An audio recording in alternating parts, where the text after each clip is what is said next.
Tunggal Ika merupakan semboyan negara kita, maka kita penting menjunjung Bhinneka Tunggal Ika dalam kehidupan kita sehari-hari, agar lingkungan hidup masyarakat kita terjalin harmonis dan bisa hidup saling berdampingan. Karena kita tidak bisa hidup sendiri, tetapi kita memang diciptakan untuk hidup saling berdampingan. Dan dengan adanya perbedaan ini, bukan menjadi masalah bagi kita untuk tidak saling menghargai, karena semua kita berharga dengan keunikan kita masing-masing. Maka Bhinneka Tunggal Ika penting untuk menjaga hubungan kita baik dengan masyarakat. Bhinneka Tunggal Ika yang berarti bersatu dalam keberagaman. Menurut saya penting bagi masyarakat Indonesia karena mencerminkan nilai-nilai toleransi dan persatuan dalam keberagaman, budaya, agama, dan suku bangsa.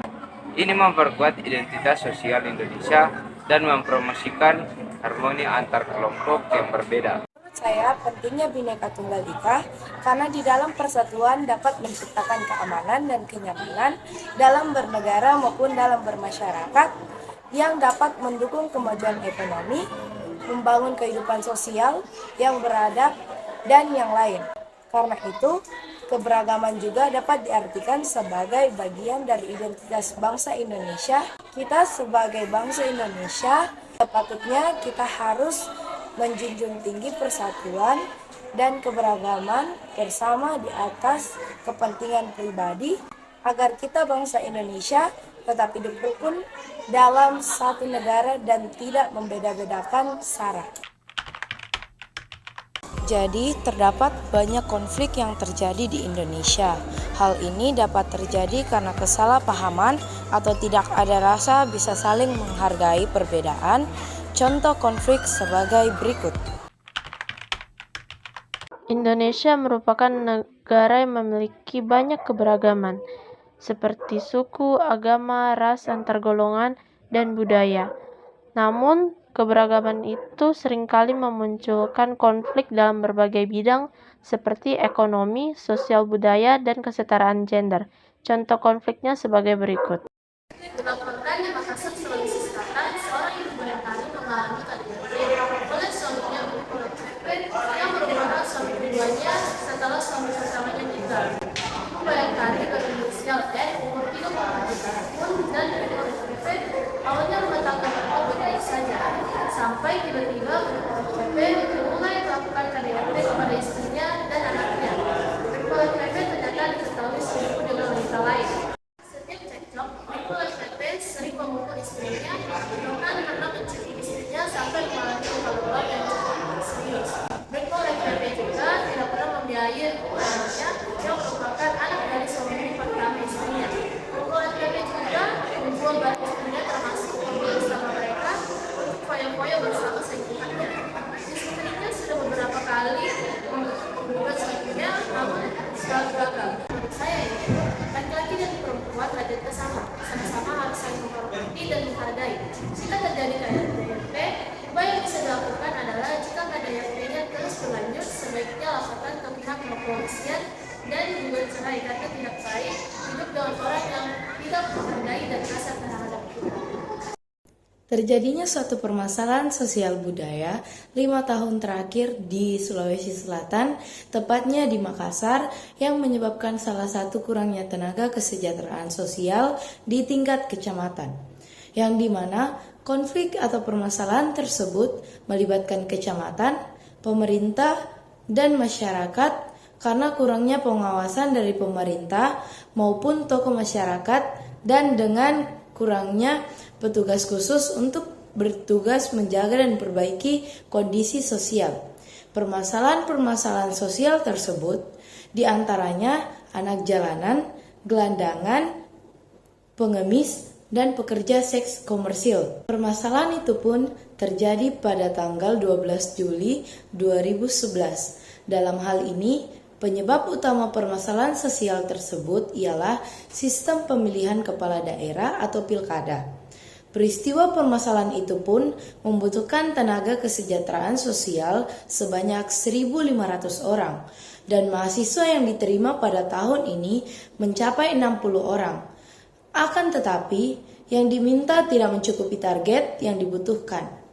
Adapun upaya untuk dapat menyelesaikan permasalahan di atas sebagai berikut.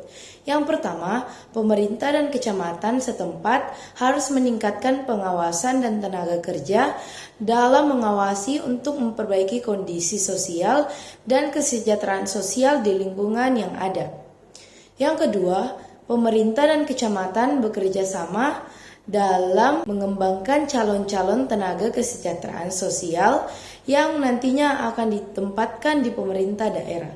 Ketergantungan pada sektor pertanian adalah kondisi di mana ekonomi Sulawesi Selatan sangat bergantung kepada hasil pertanian sebagai sumber utama dan mata pencaharian bagi sebagian besar penduduknya.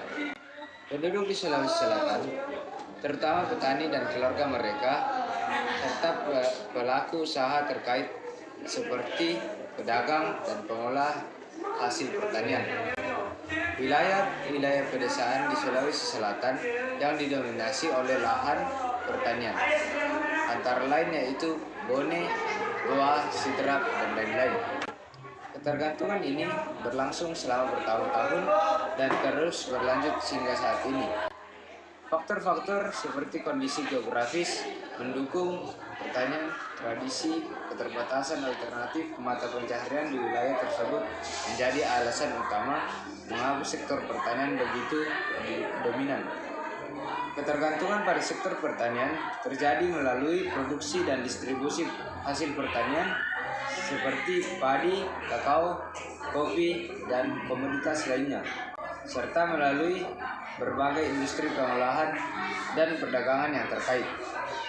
Upaya yang bisa dilakukan masyarakat di Sulawesi Selatan bisa mengembangkan sektor-sektor non-pertanian seperti pariwisata dan jasa agar bisa mengurangi sektor pertanian.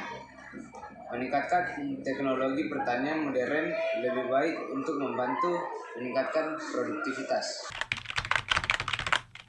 Pesan saya untuk menjaga persatuan Indonesia adalah dengan menghargai keberagaman budaya, agama, dan suku bangsa.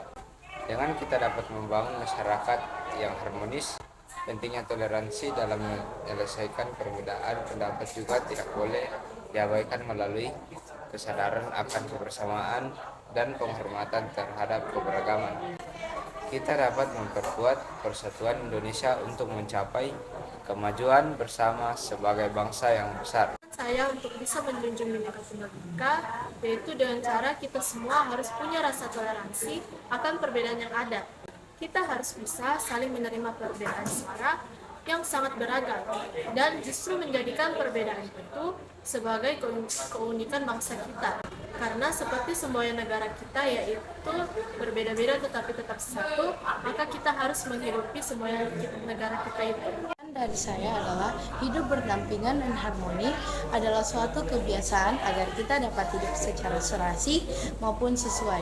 Maka dari itu, kita bersama-sama harus hidup rukun dan saling menghargai satu sama lain. Sekian dari presentasi kami. Sampai jumpa di kesempatan berikutnya. Bye.